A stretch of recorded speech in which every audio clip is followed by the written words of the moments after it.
নমস্কার বন্ধুরা, শুভ দুপুর। আজকে আবার রান্না নিয়ে চলে এলাম তোমাদের কাছে। তো আজকে করছি এই ঢ্যাঁড়স, সজনে ডাঁটা আর পটল পোস্ত করব।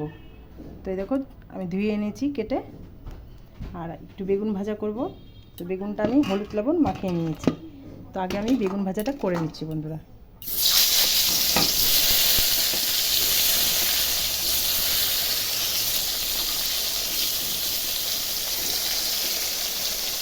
তো বন্ধুরা, আমি বেগুন ভাজাটা উঠিয়ে নিচ্ছি।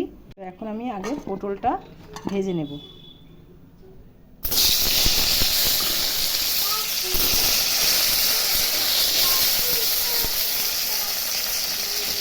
পটলটা আগে ভেজে নেব, তারপরে আমি সবজিগুলো দিই। তার জন্য এই দেখো, পোস্ত আর কাঁচা লঙ্কাটা আমি বেটে নিচ্ছি বন্ধুরা। দেখো বন্ধুরা, পটলটা কিছুটা সেদ্ধ হচ্ছে, ঢাকা দিয়ে রেখেছিলাম। তো এখন আমি ঢ্যাঁড়স আর ডাঁটাগুলো দিয়ে দিচ্ছি। সহজ করে একটু আমি ভাজা ভাজা করবো, তারপর আমি পোস্ত বাটাটা দিয়ে দেবো। এখানে স্বাদ মতো নুন দিয়ে দিচ্ছি।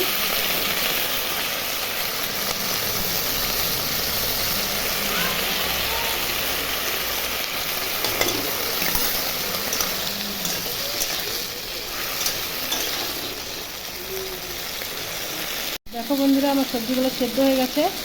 এখন এই যে পোস্তটা বেটে রেখেছিলাম দিয়ে দিচ্ছি। দেখো বন্ধুরা, পোস্তটা দিয়ে দেওয়ার পরে এই যে কিছুক্ষণ এখন ফুটবে, তারপরে আমার পোস্তটা হয়ে যাবে। তো দেখো বন্ধুরা, আমার পটল দিয়ে ঢ্যাঁড়স দিয়ে পোস্ত বাটা হয়ে গেল।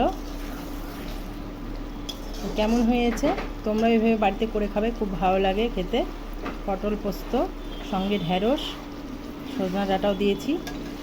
তো আজকে রান্নাটা এটাই। টাটা বন্ধুরা।